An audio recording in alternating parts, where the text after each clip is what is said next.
Hi friends, நம்ம விஜய் மல்லி ஸ்டோரியில் வந்து பார்த்தீங்கன்னா மல்லியோட நிலமை கடைசியில் இப்படி தான் முடியும் அப்படிங்கிற மாதிரி தான் தெரியுது. ஏன்னா வந்து பார்த்தீங்கன்னா போன எபிசோடை பொறுத்த வரைக்கும் மல்லி எவ்வளோதான் முயற்சி பண்ணி வெண்பாவை கூட்டிகிட்டு வந்து அவங்க வீட்லேயே விட்டாலும் ஸோ அதில் ஒரு சந்தோஷம் தான் படுறாரு. இப்போ வரைக்கும் விஜய் வந்து பார்த்தீங்கன்னா வெண்பா குட்டியை பார்த்தோன்னே அவ்வளோ ஒரு சந்தோஷம். ஸோ மனசில் இருக்கிற வார்த்தைகள் எல்லாமே வெளிவர மாதிரி அவ்வளோ எக்ஸைட்டடாக தான் பேசிகிட்டு இருந்தார். ஆனால் அந்த குழந்தை கூட வந்து தான் நான் ஸ்பெண்ட் பண்ணுவேன், அதாவது வெண்பா குட்டி கூட நான் இருப்பேன் அப்படின்னு சொல்லிட்டு ஒரு 3 நாள் நான் உன் கூட தான் இருப்பேன் வெண்பா அப்படிங்கிற மாதிரி அந்த குழந்தைங்கிட்ட பேசிகிட்டு இருக்காரு. ஸோ அது மட்டும் இல்லாமல் அங்கே என்னெல்லாம் நடந்தது அப்படிங்கிற மாதிரியெல்லாம் வந்து ரீகலெக்ட் பண்ணிகிட்டு இருக்காரு. அப்போவே வெண்பா வந்து அவங்க அப்பாவோட வாயை வந்து அடைச்சிடுறாங்க. போதும்ப்பா, இதுக்கப்புறம் எதுவும் கேட்காதீங்க, எனக்கு அதெல்லாம் மறக்கணும்னு நான் நினச்சிட்டு இருக்கேன் அப்படின்றாங்க.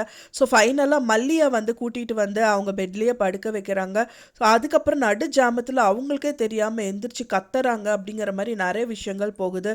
ஸோ அப்போ தான் தெரிய வருது அவங்க வந்து இன்னி அந்த விஷயங்கள் எதுவுமே மறக்கல, திரும்ப திரும்ப அது ஞாபகம் வந்துட்டே இருக்கு அப்படின்னு சொல்லிட்டு ஃபைனலாக டாக்டர்கிட்ட கன்சல்ட் பண்ணும்போது வெண்பாக்கு இந்த மாதிரி பிரச்சனை இருக்குன்றாங்க. அது மட்டுமா, இப்போ வந்து ப்ரோமோவில் வந்து பார்த்தீங்கன்னா வெண்பா குட்டி ஸ்கூலுக்கே போகக்கூடாது அப்படின்னு சொல்லி டாக்டர் சொல்கிறாங்க. ஒரு அப்பா அம்மாவோட கடமை என்னென்னா குழந்தைகளை வந்து நல்லா படிக்க வச்சு அவங்கள கல்யாணம் பண்ணி கொடுத்து அவங்களுக்கு குழந்தை பிறந்து அதெல்லாம் பார்க்கறது தான் வந்து கடமையாக வச்சுட்ருப்பாங்க. ஸோ இப்போ மெயினாக அடித்தளமே வந்துட்டு இங்கே பாதிக்குது அப்படிங்கும்போது எவ்வளோ ஃபீல் பண்ணுவாங்க.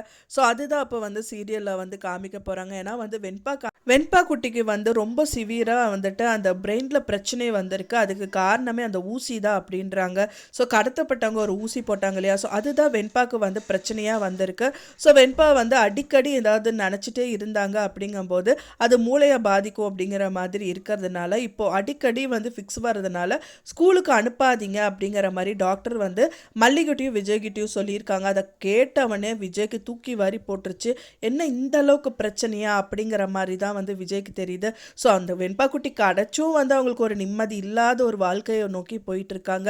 ஸோ மெயினாக வந்து பார்த்திங்கன்னா ஒரே ஒரு விஷயம் தாங்க, நம்ம மல்லி வந்து வெண்பாக்கு நல்லது பண்ணணும் அப்படின்னு சொல்லிட்டு தான் வந்துட்டு அந்த ரன்னிங் காம்படிஷன் கூட்டிகிட்டு போனாங்க. ஸோ அந்த வழியில் வந்து இவங்களை கடத்தப்பட்டிருக்காங்க. கடத்தினவங்க வந்து தீபிகா அப்படிங்கிறது யாருக்குமே தெரியாது. தீபிகா சொன்ன ஆளு தான் கடத்தினாங்கன்னு தெரியாது. மல்லி மேலே இருக்கிற கோவம் எல்லாம் தீபிகா மேலே தான் திரும்பணும். ஆனால் வந்து மல்லி மேலே திரும்பது எந்த விதத்தில் நியாயம் அப்படிங்கிற மாதிரி இருக்குது. ஏன்னா தீபிகா தான் கடத்தினாங்கங்கிறதே எதுவுமே தெரியாத அளவுக்கு அவங்க வந்து வெண்பா குட்டியை காப்பாற்றுற முயற்சியில் அவங்களும் மேற்கொண்டுட்டு இருந்தாங்க.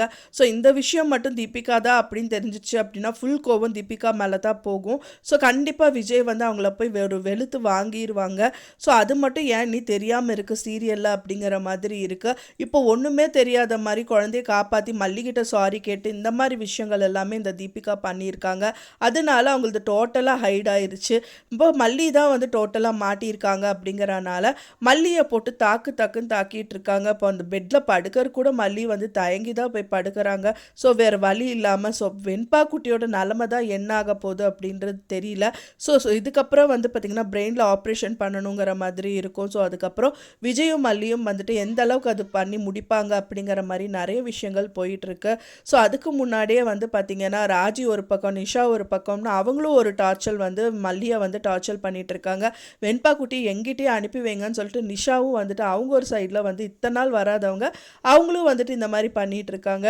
ஸோ இதெல்லாம் எப்படி ஈடுகட்ட போகிறாங்க மல்லி அப்படிங்கிறது தெரியல. ஃபைனலாக மல்லி மேலே ரொம்ப கோவமாக வந்துச்சு. இந்த மாதிரி வெண்பாவுக்கு வேறு ஒன்றுமே பண்ண முடியாத ஒரு சூழ்நிலை வந்துச்சுன்னா மல்லியோட நிலமை கடைசியில் இது தாங்க. ஏன்னா டம்னேல போட்ட மாதிரி வந்து மல்லியை வந்து வெளியில் போ அப்படிங்கிற மாதிரி தான் வந்து விஜய் சொல்வார். வர வழி இல்லாமல் வந்து மல்லி வீட்டு விட்டு வெளியில் வரதா போகிறாங்க. ஸோ எத்தனை தடவை தான் அவங்க வந்து உள்ளே போவாங்க வெளியில் வருவாங்க அப்படிங்கிற மாதிரியே இருக்குது. ஸோ விஜய்க்காகவும் சரி வெண்பாக்காகவும் சரி அவங்க ஜெயிலுக்கு கூட போயிட்டு வந்திருக்காங்க.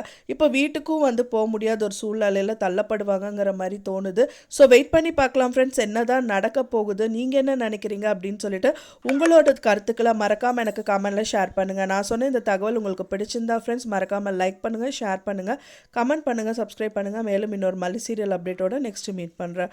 தேங்க்ஸ் ஃபார் வாட்சிங் மை டியர் ஃப்ரெண்ட்ஸ். நெக்ஸ்ட் வீடியோவில் பார்க்கலாம்.